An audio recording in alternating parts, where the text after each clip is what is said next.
नमस्कार दोस्तों, आपके अपने YouTube चैनल में आपका स्वागत है।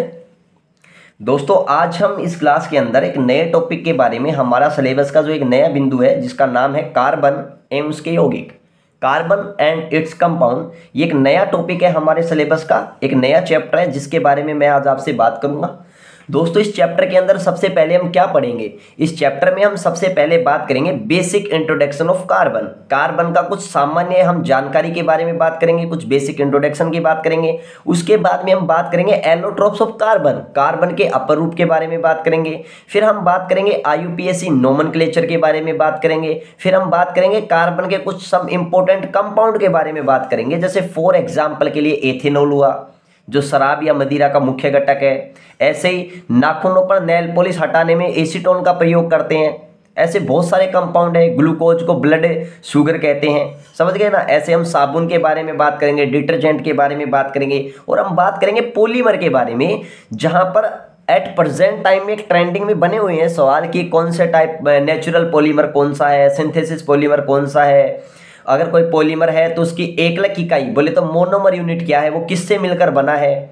प्रोटीन कौन से टाइप का पॉलीमर है, उसकी जो मोनोमर यूनिट होती है, एकलक इकाई होती है, वो क्या होती है। तो ये हम बहुत डिटेल से बात करने वाले हैं यहाँ कार्बन वाले चैप्टर के अंदर। तो सबसे पहले अगर बात की जाए कि कार्बन है उसके यौगिक में, सबसे पहले हम बात करें कि केमिस्ट्री की वो ब्रांच, केमिस्ट्री की वो शाखा, रसायन विज्ञान की वो शाखा जिसके अंदर हम कार्बन एवं उसके यौगिकों का अध्ययन करते हैं, कार्बन और उसके यौगिकों का क्या करते हैं, अध्ययन करते हैं, उसे हम कहते हैं दोस्तों ऑर्गेनिक केमिस्ट्री। उसे हम क्या कहते हैं? उसे हम कहते हैं ऑर्गेनिक केमिस्ट्री कहते हैं, ऑर्गेनिक केमिस्ट्री कहते हैं, बोले तो कार्बनिक विज्ञान कहते हैं। और कार्बनिक विज्ञान में ही हम कार्बन का अध्ययन करते हैं और कार्बन के यौगिकों के बारे में हम उनकी केमिस्ट्री को पढ़ते हैं। क्लियर? अब सबसे पहले हम शुरुआत करें तो हम शुरुआत करते हैं दोस्तों, बर्जिलियस नामक एक साइंटिस्ट हुआ करते थे। इन्होंने एक सिद्धांत दिया था, इन्होंने एक थ्योरी दी थी जिसका नाम है वाइटल फोर्स थ्योरी, जिसे हम कहते हैं जैव शक्ति का सिद्धांत। तो पहला क्वेश्चन हमारे सामने ये आता है कि वाइटल फोर्स थ्योरी किसने दी, तो आपका आंसर क्या होगा? बर्जिलियस ने दी। अब दोस्तों, ये वाइटल फोर्स थ्योरी होती क्या है? तो बर्जिलियस ने हमें ये बताया कि जो भी ऑर्गेनिक कंपाउंड है उनका जो निर्माण होता है, कार्बनिक यौगिकों का निर्माण होता है, वो केवल और केवल जीव जंतुओं के शरीर में ही होता है। उन्होंने कहा कि जो भी कार्बनिक पदार्थ है उनका निर्माण होता है वो केवल लिविंग ऑर्गेनिज्म के अंदर ही होता है, मतलब जीव जो जिनमें जीवन व्यापन होता है जीवधारियों के शरीर में ही होता है। और उन्होंने इसके लिए ये तर्क दिया क्योंकि जीवधारियों के शरीर के अंदर, उनकी बॉडी के अंदर, या मैं कहूँ उनके अंदर एक यूनिक पावर होती है, एक अद्भुत फोर्स होता है, एक यूनिक फोर्स होता है, जिस फोर्स को उन्होंने क्या बोला? वाइटल फोर्स, जिसे हम जैव शक्ति नाम कहते हैं। क्लियर? तो जैव शक्ति का सिद्धांत किसने दिया? बर्जिलियस ने दिया। बर्जिलियस के अकॉर्डिंग कोई भी ऑर्गेनिक कंपाउंड है उसका सिंथेसिस के लिए क्या रिक्वायरमेंट होती है? एक वाइटल फोर्स रिक्वायरमेंट होती है, एक जैव शक्ति उसके लिए जिम्मेदार होती है। क्लियर? और उन्होंने ये कहा कि ऑर्गेनिक कंपाउंड का निर्माण केवल और केवल, ऑर्गेनिक कंपाउंड है उनका निर्माण केवल और केवल लिविंग ऑर्गेनिज्म से ही हो सकता है, क्योंकि वो क्या रखती हैं? वाइटल फोर्स रखती हैं। उन्होंने कहा ऑर्गेनिक कंपाउंड है उसका फॉर्मेशन लेबोरेटरी में इनऑर्गेनिक कंपाउंड से नहीं हो सकता, मतलब कार्बनिक यौगिकों का हम प्रयोगशाला में, लेबोरेटरी में हम नहीं बना सकते अकार्बनिक यौगिकों से, इनऑर्गेनिक कंपाउंड से। क्लियर? लेकिन दोस्तों हुआ क्या, एक वोहलर नामक साइंटिस्ट थे। उन वोहलर नामक साइंटिस्ट ने 1828 के अंदर इस जो वाइटल फोर्स थ्योरी है इसको पूरी तरीके से गलत साबित कर दिया। उन्होंने क्या किया? उन्होंने लेबोरेटरी के अंदर यूरिया यौगिक बना दिया। तो याद रखना, प्रयोगशाला के अंदर, लेबोरेटरी के अंदर फर्स्ट सिंथेसिस ऑर्गेनिक कंपाउंड कौन सा है? यूरिया है। अगर पहली बार लेबोरेटरी में किसी ऑर्गेनिक कंपाउंड का सिंथेसिस किया गया तो वो कौन सा है दोस्तों? यूरिया है। अब वोहलर ने यूरिया कैसे बनाया? वोहलर ने दोस्तों अमोनियम साइनेट लिया, और अमोनियम साइनेट एक इनऑर्गेनिक कंपाउंड होता है, और अमोनियम साइनेट को भी उसने अमोनियम क्लोराइड, जिसको हम नौसादर बोलते हैं, और पोटेशियम साइनेट से पहले क्या बनाया? अमोनियम साइनेट, जिसको गर्म करते हैं तो यहाँ पर जो एटम होते हैं, एटम वो रीअरेंज होते हैं, अपने स्थान को बदल लेते हैं, अपने बॉन्ड को चेंज कर लेते हैं, और क्या बना लेते हैं? यूरिया बना लेते हैं। क्लियर? तो यूरिया का सूत्र क्या हो गया? NH2CO NH2। क्लियर। चलो याद रखना यूरिया एक ऑर्गेनिक कंपाउंड है और लेबोरेटरी के अंदर अगर सिंथेसिस फर्स्ट अगर ऑर्गेनिक कंपाउंड है तो वो कौन सा है, यूरिया है। और दोस्तों यूरिया का एक महत्वपूर्ण मैं कहूँ यूज होता है, एक एप्लीकेशन होता है, वो उर्वरक के अंदर होता है। खेतों में हम जो उर्वरक देते हैं, खाद वगैरह देते हैं, उसमें यूरिया का बहुत अच्छी मात्रा में, बहुत बड़ी तादाद में प्रयोग करते हैं। वो इसलिए करते हैं क्योंकि यूरिया में नाइट्रोजन की प्रतिशत मात्रा कितनी होती है, 46% होती है। और अमोनियम साइनाइड से यूरिया बनना ये किस टाइप की रिएक्शन है, रीअरेंजमेंट रिएक्शन है, क्योंकि यहाँ एटम क्या हो रहे हैं, रीअरेंज हो रहे हैं, इसलिए मैं इसको बोल सकता हूँ रीअरेंजमेंट अभिक्रिया या पुनर्व्यवस्थापन या पुनर्विन्यास अभिक्रिया। इसके बाद तो भाई साहब ऑर्गेनिक कंपाउंड की लाइन से लग गई। 1845 में कोल्बे नामक साइंटिस्ट था, उसने एसिडिक एसिड बना दिया। ऐसे ही 1856 में एक बर्थलोट नामक साइंटिस्ट था, और उस 1856 में बर्थलोट नामक साइंटिस्ट ने मेथेन गैस का सिंथेसिस कर दिया। मेथेन गैस जिसे हम कहते हैं दोस्तों मार्स गैस, इसको हम किस नाम से जानते हैं, मार्स गैस के नाम से भी जानते हैं। और जो हमारे पास में सीएनजी होती है, नेचुरल गैस होती है, प्राकृतिक जो गैस होती है, उसका अगर मेन कंपोनेंट की बात की जाए तो वो भी कौन सा होता है, मेथेन ही होता है। कोयले की खदानों में जो विस्फोट होता है वो भी मेथेन के कारण ही होता है। जुगाली करने वाले जंतु अगर किसी गैस का रिसाव करते हैं तो वो भी कौन सी है, मेथेन ही है। बोलो क्लियर। तो यहाँ पर मैंने 2-3 क्वेश्चन इंपॉर्टेंट की बात की। जैव शक्ति का सिद्धांत किसने दिया, बर्जिलियस ने। इस सिद्धांत का खंडन किसने किया, वोहलर ने। प्रयोगशाला में बनाया गया पहला ऑर्गेनिक कंपाउंड कौन सा है, यूरिया। यूरिया में नाइट्रोजन की प्रतिशत मात्रा कितनी है, 46 है। और कोल्बे ने किसका निर्माण किया, एसिटिक एसिड का। और बर्थलोट ने किसका निर्माण किया, मेथेन का। क्लियर। और प्राकृतिक गैस का मुख्य घटक क्या है, मेथेन। मार्स गैस किसे कहते हैं, मेथेन को। दलदल क्षेत्र में कौन सी गैस पाई जाती है, मेथेन। और कोयले की खदानों में विस्फोट भी किस गैस के कारण होता है, मेथेन के कारण। बोलो यहाँ तक आपको कोई भी डाउट नहीं होगा दोस्तों। इसके बाद में मैं नेक्स्ट चर्चा करता हूँ आपसे कार्बन के बारे में। कुछ बेसिक बातें करते हैं अपन कार्बन के बारे में। क्लियर। चलो अब मैं अगर आपसे बात करूँ कार्बन के बारे में, कुछ बेसिक इंफॉर्मेशन के बारे में। चलो अब हम बात करते हैं। सबसे पहले कार्बन होता है ना, कार्बन दोस्तों वो एक नॉन मेटल है, एलिमेंट होता है, तत्व होता है। उसको 3 भागों में बांटा गया है, मेटल, नॉन मेटल, मेटेलॉइड्स। बोले तो धातु, अधातु और उपधातु।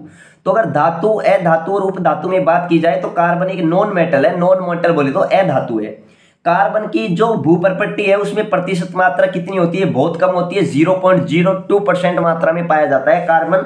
और ये कार्बन मुख्य रूप से पेट्रोलियम व कोयले के रूप में होता है। तो याद रखना जो कार्बन होता है वो एक तरीके से भूप्रपट्टी में किस रूप में पाया जाता है, पेट्रोलियम और कोयला के रूप में। जबकि वायुमंडल में जो कार्बन की प्रतिशत मात्रा होती है वो कितनी होती है, 0.03% होती है, जो CO2 व CO कार्बन डाइऑक्साइड और कार्बन मोनोऑक्साइड गैस के रूप में मिलती है। क्लियर। अगर मैं आपसे बात करूं तो कार्बन होता है ना, कार्बन इसका प्रतीक क्या होता है, C होता है, ऐसे C। कार्बन का प्रतीक क्या होता है, C। और कार्बन का एटॉमिक नंबर कितना होता है, 6। यहां हम क्या लिखे हैं, एटॉमिक नंबर। और एटॉमिक नंबर कितना होता है, 6 होता है। एटॉमिक नंबर बोले तो परमाणु क्रमांक। क्लियर। जिसको हम किससे इंडिकेट करते हैं, Z से। दोस्तों परमाणु क्रमांक क्या होता है, परमाणु क्रमांक होता है नंबर ऑफ प्रोटॉन। प्रोटॉन की संख्या को ही क्या बोलते हैं, परमाणु क्रमांक बोलते हैं। क्लियर। इसलिए मैं कह सकता हूं अगर कार्बन का परमाणु क्रमांक 6 है, इसका मतलब परमाणु क्रमांक क्या होता है, प्रोटॉन की संख्या। इसका मतलब कार्बन में जो प्रोटॉन की संख्या होती है वही परमाणु क्रमांक होता है। मतलब P किसके बराबर है, Z के बराबर। और Z किसके बराबर है, P के बराबर। इसका मतलब परमाणु क्रमांक होता है वही प्रोटॉन की संख्या होती है, प्रोटॉन की संख्या होती है वही क्या होता है, परमाणु क्रमांक होता है। तो जब हमें ये मालूम है कि कार्बन का परमाणु क्रमांक अगर 6 है, अगर कार्बन का परमाणु क्रमांक 6 है, क्लियर, तो कार्बन का परमाणु क्रमांक अगर 6 है तो इसका मतलब क्या है, इसमें प्रोटॉन की संख्या भी कितनी है, 6 है। क्लियर। अब कार्बन का जो एटॉमिक मास होता है, एटॉमिक मास बोले तो द्रव्यमान संख्या क्या होती है, द्रव्यमान संख्या। द्रव्यमान संख्या कितनी है, 12 है। द्रव्यमान संख्या 12 है, इसका मतलब क्या है, A बराबर क्या होता है, P+N। द्रव्यमान संख्या क्या होती है, प्रोटॉन की संख्या और न्यूट्रॉन की संख्या का क्या होता है, योग। क्या कहलाती है, द्रव्यमान संख्या।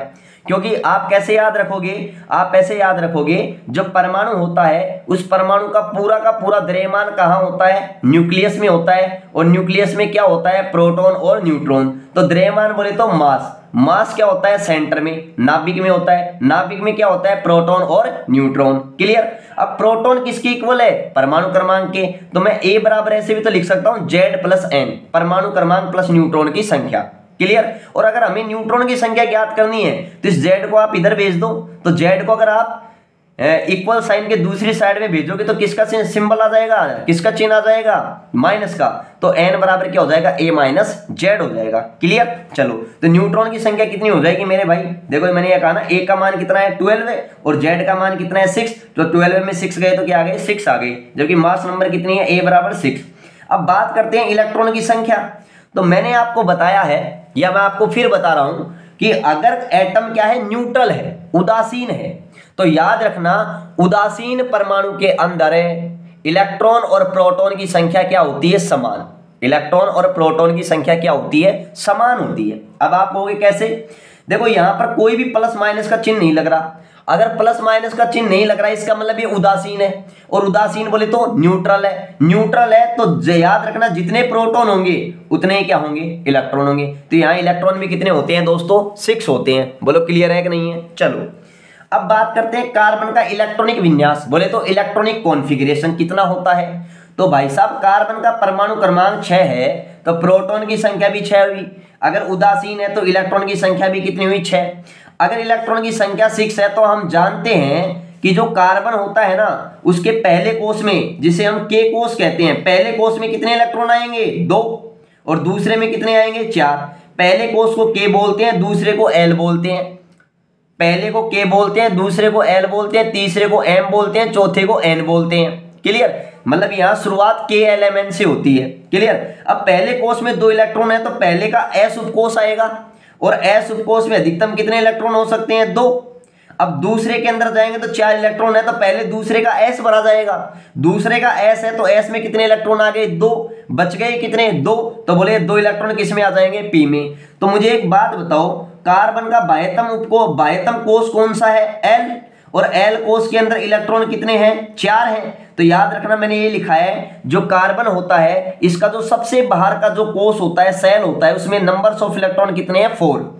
अगर बाह्यतम कोष में इलेक्ट्रॉन की संख्या जितनी होती है वही उसकी वैलेंसी कहलाती है, बोले तो उसकी संयोजकता कहलाती है, जो कितनी होती है, 4 होती है। बोलो क्लियर है कि नहीं है। इसलिए मैं कह सकता हूं जो कार्बन होता है वो टेट्रावैलेंट होता है। टेट्रावैलेंट बोले तो इसकी संयोजकता कितनी होती है, 4। इसलिए मैंने यहां लिखा है कार्बन की संयोजकता कितनी होती है, 4 होती है। 4 होने के कारण याद रखना इसके बाह्यतम कोष में 4 इलेक्ट्रॉन है, इसीलिए याद रखना ये कार्बन एटम मैक्सिमम कितने बॉन्ड बना सकता है, 4 बॉन्ड बना सकता है। अब ये बॉन्ड कैसा बनाता है, ये बात वेरी मोस्ट इंपॉर्टेंट है कि कार्बन कौन से टाइप का बंध बनाता है। तो याद रखना कार्बन कौन से टाइप का बॉन्ड बनाता है, ये सहसंयोजक बंध बनाता है। कैसा बंध बनाता है, सहसंयोजक बंध। सहसंयोजक बंध बोले तो कोवेलेंट बॉन्ड बनाता है। कैसा बॉन्ड बनाता है, कोवेलेंट बॉन्ड। याद रखना सहसंयोजक बंध किसे कहते हैं, भाई साहब वे बंध जो इलेक्ट्रॉनों की साझेदारी से बनते हैं, जिनमें इलेक्ट्रॉनों की शेयरिंग होती है, उसे अपन क्या कहते हैं, सहसंयोजक बंध कहते हैं। अब कैसे बनाता है, तो ध्यान से समझना। प्रत्येक परमाणु दोस्तों क्या करता है, प्रत्येक एटम ये चाहता है कि मेरे बाह्यतम कोष में कितने इलेक्ट्रॉन हो, 8 इलेक्ट्रॉन हो। कितने इलेक्ट्रॉन हो, 8। अब इन 8 इलेक्ट्रॉनों को पूरा करने के लिए या तो वो किसी को इलेक्ट्रॉन देगा या किसी से इलेक्ट्रॉन लेगा। अगर इलेक्ट्रॉन देता है तो पॉजिटिव चार्ज आता है, और अगर इलेक्ट्रॉन लेता है तो कैसा चार्ज आता है, नेगेटिव चार्ज आता है। लेकिन कार्बन के बाह्यतम कोष में इलेक्ट्रॉन कितने हैं, 4। अब कार्बन को 8 इलेक्ट्रॉन पूरा करने के लिए, अष्टक पूरा करने के लिए कितने इलेक्ट्रॉन की रिक्वायरमेंट है, 4 इलेक्ट्रॉन की। तो जिससे ये 4 इलेक्ट्रॉन लेगा वो यही कहेगा कि आपके 4 इलेक्ट्रॉन ही मुझे दे दो। आप मेरे से 4 इलेक्ट्रॉन ले रहे हो कार्बन जी, तो आप अपने ही 4 इलेक्ट्रॉन मुझे दे दो ना, ताकि मेरा अष्टक पूरा हो जाए। तो होता क्या है, कार्बन को 4 इलेक्ट्रॉन मिलते नहीं है, मतलब कार्बन की बात बनती नहीं है, तो कार्बन बात को बनाता है। अब कार्बन बात को कैसे बनाता है, ये क्या करता है, इलेक्ट्रॉनों की साझेदारी करता है कि 4 इलेक्ट्रॉन तेरे, 4 इलेक्ट्रॉन मेरे, दोनों की शेयरिंग है, पार्टनरशिप है। टोटल इलेक्ट्रॉन कितने हो गए, 8। अगर तुम्हें कोई पूछे तो आप तुम्हारा नाम ले देना कि 8 इलेक्ट्रॉन मेरे हैं, अगर मुझे कोई पूछेगा तो ये मैं कह दूंगा कि 8 इलेक्ट्रॉन मेरे हैं, ऐसे दोनों का काम चल जाएगा। जैसे कार्बन का एक यौगिक है जिसका नाम है मीथेन। बोले मीथेन से एक कार्बन है और कार्बन से कितनी हाइड्रोजन जुड़ी हुई है? 4। अब ये कार्बन है, ये कार्बन है और ये तो हो गए कार्बन के, ये मैं क्रॉस लगा रहा हूं, ये तो कार्बन के इलेक्ट्रॉन है, ये तो कार्बन के 4 इलेक्ट्रॉन है। अब हाइड्रोजन का परमाणु क्रमांक 1 है तो हाइड्रोजन के पास में इलेक्ट्रॉन कितने हैं? एक इलेक्ट्रॉन है, एक इलेक्ट्रॉन है। क्लियर? अब हाइड्रोजन का परमाणु क्रमांक 1 है तो हाइड्रोजन तो ये कहेगी कि भाई साहब पहले कोष में 2 इलेक्ट्रॉन होते हैं, दूसरे में 8, तो मेरा तो आप पहला कोष ही फुल भर दो, मुझे तो 2 इलेक्ट्रॉन पूरे कर दो, मुझे तो 8 इलेक्ट्रॉन नहीं करने। तो 2 इलेक्ट्रॉन पूरा करने के लिए एक हाइड्रोजन को कितने इलेक्ट्रॉन की आवश्यकता होगी? 1। तो ये इसको इलेक्ट्रॉन दे देता है कार्बन, ये तो हाइड्रोजन का है, ये कार्बन का है, तो कार्बन कहेगा मेरा तुम 1 इलेक्ट्रॉन ले लो और अपना बॉन्ड को कंप्लीट कर दो। बोले यहाँ पर हाइड्रोजन के गोले में रेड कलर का जो आपको गोला नजर आ रहा है, इसमें बोलो 2 इलेक्ट्रॉन हो गए, जिसमें डॉट वाला तो किसका है? हाइड्रोजन का, और क्रॉस वाला किसका है? कार्बन का। ऐसे ही बोलो इस हाइड्रोजन के अंदर गोले में 2 इलेक्ट्रॉन आ गए, इस हाइड्रोजन के गोले में भी 2 इलेक्ट्रॉन, इस हाइड्रोजन के गोले में भी 2 इलेक्ट्रॉन। लेकिन आप ये चीज नोटिस कर रहे हो, प्रत्येक में एक इलेक्ट्रॉन कार्बन वाला है, कार्बन दे रखा है। अब हाइड्रोजन के तो प्रत्येक गोले में रेड कलर का जो गोला है हाइड्रोजन का, उसमें प्रत्येक में दो इलेक्ट्रॉन हो गए, जिसमें एक तो हाइड्रोजन का है, एक कार्बन का है। अब कार्बन कहता है मैंने आपको एक इलेक्ट्रॉन दिए हैं तो आप भी मुझे प्रत्येक हाइड्रोजन एक इलेक्ट्रॉन दो। तो 4 तो कार्बन के थे और 4 के द्वारा प्रत्येक हाइड्रोजन के द्वारा एक इलेक्ट्रॉन दिए गए, तो कार्बन के इलेक्ट्रॉन भी कितने हो गए? 8। अब कार्बन से पूछे कि 8 इलेक्ट्रॉन किसके, तो कहेगा कार्बन कहेगा मेरे। और अगर हाइड्रोजन को कहे कि ये इलेक्ट्रॉन भी किसका, जो कार्बन का था, वो भी कहेगा कि मेरा है। तो ऐसे दोनों की पार्टनरशिप कर लेते हैं, इलेक्ट्रॉन की साझेदारी करते हैं। और इलेक्ट्रॉनों की साझेदारी से कौन सा बंध बनता है? सहसंयोजक, बोले तो कोवेलेंट बॉन्ड बनता है। बोलो क्लियर है कि नहीं है? चलो अब देखो यहाँ पर 2 इलेक्ट्रॉन आ गए तो 2 इलेक्ट्रॉनों से एक बॉन्ड बन गया, 2 इलेक्ट्रॉन आ गए एक बॉन्ड बन गया, 2 इलेक्ट्रॉन आ गए एक बॉन्ड बन गया, 2 इलेक्ट्रॉन आ गए एक बॉन्ड बन गया। इसका मतलब यहाँ पर याद रखना, एक बॉन्ड को बनाने के लिए मिनिमम कितने इलेक्ट्रॉनों की आवश्यकता होती है? तो आप क्या कहोगे? 2 इलेक्ट्रॉनों की आवश्यकता होती है। कितने इलेक्ट्रॉनों की आवश्यकता होती है? 2। बोलो क्लियर है कि नहीं है? और यहां पर ये जो बंध बन रहा है, बोलो इस बंध में, इस बॉन्ड में एक इलेक्ट्रॉन तो किसका था? हाइड्रोजन का, और एक इलेक्ट्रॉन किसका था? कार्बन का। तो यहां बोलो इलेक्ट्रॉनों की शेयरिंग है इस बॉन्ड में, इसलिए इसको नाम बोला गया है सहसंयोजक बॉन्ड, बोले तो कोवेलेंट बॉन्ड। बोलो क्लियर है कि नहीं है? और कार्बन के बाह्यतम कोष में जो आउटर मोस्ट शेल होता है उसके अंदर मैक्सिमम इलेक्ट्रॉन 4 होते हैं, इसलिए कार्बन मैक्सिमम बॉन्ड कितने बनाता है? 4 बनाता है। बोलो क्लियर है कि नहीं है? बहुत अच्छी बात है। अब ध्यान से सुनना, जो कार्बन है ना, कार्बन ये मल्टीपल बॉन्ड बनाता है, कार्बन मल्टीपल बॉन्ड बनाता है। बोले तो कार्बन बहुआबंध का निर्माण करता है, मतलब एक से ज्यादा बॉन्ड बनाता है।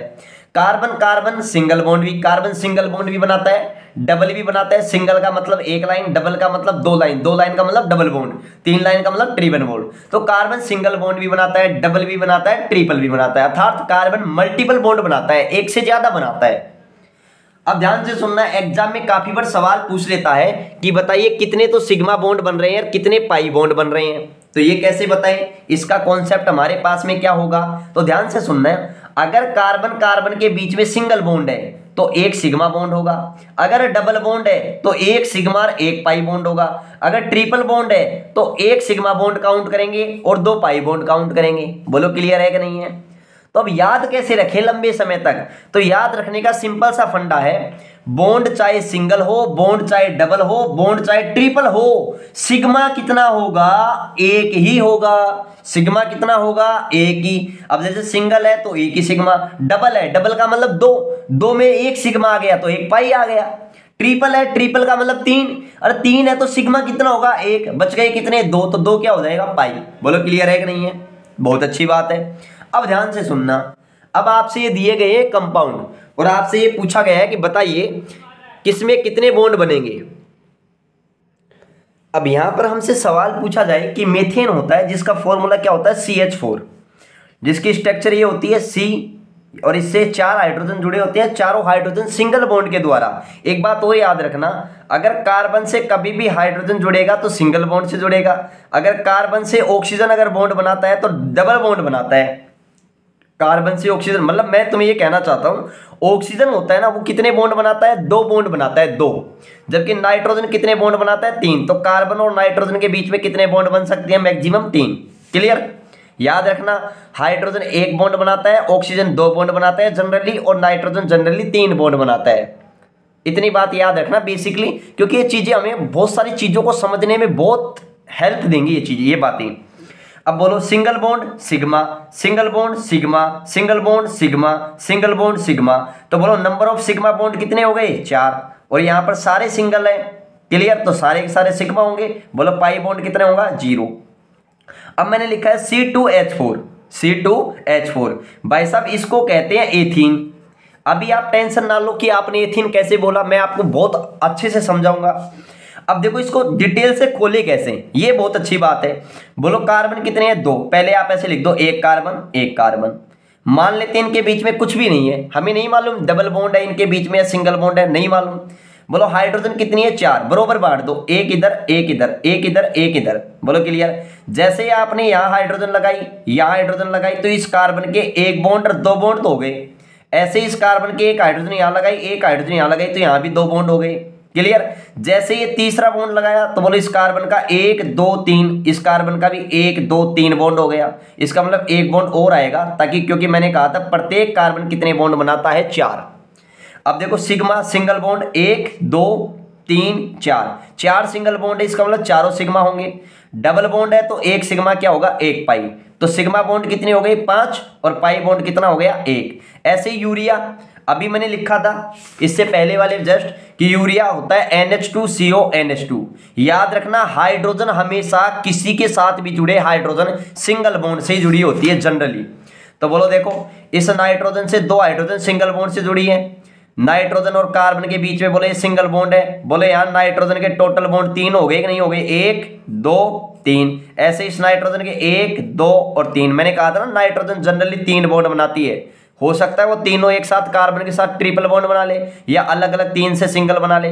बोलो कार्बन के 4 बॉन्ड 1 2, और ऑक्सीजन बोलो यहाँ डबल बॉन्ड। बोलो इस कार्बन के 4 बॉन्ड भी हो गए, ऑक्सीजन का डबल बॉन्ड भी हो गया। क्लियर। अब यहाँ देखो single sigma single sigma single sigma, single bond sigma bond, single bond sigma bond, single bond sigma, और डबल है तो 1 सिग्मा और 1 पाई। तो 1 2 3 4 5 6 7 सिग्मा और 1 पाई। बोलो क्लियर है कि नहीं है। तो यहाँ तक आपको कोई भी डाउट नहीं होना चाहिए। आज हम इस क्लास में यहाँ तक चर्चा रखते हैं, फिर हम नेक्स्ट क्लास में आगे और बात करेंगे कार्बन के यौगिक के बारे में। दोस्तों अगर क्लास पसंद आई है तो ज़्यादा से ज़्यादा लाइक करें, शेयर करें, और चैनल को सब्सक्राइब करना बिल्कुल ना भूलें। मिलते हैं अगली क्लास में एक नए जोश और जुनून के साथ।